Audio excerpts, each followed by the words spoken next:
ভাইস্তে তো সকাল সকাল কোনতে আসলে? খুকসা আশা বস্ত্রালয় থেকে আপনার বৌমার জন্য একটা শাড়ি কিনে নিয়ে আসলাম। এই বৌমার কেনাকাটা কি সব তুমি নিজেই করো?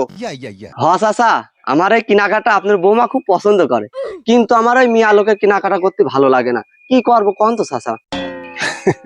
ভাইস্তে উপায় এটা আছে। বিয়ের পর পর আমি নিজেই তোমার চাষির কাছে খুব ভালো সাজার জন্য তোমার চাষির সমস্ত কিছু আমি নিজে কেনাকাটা করতাম, দেখিয়ে শুনিয়ে দর দাম করে কিনতাম।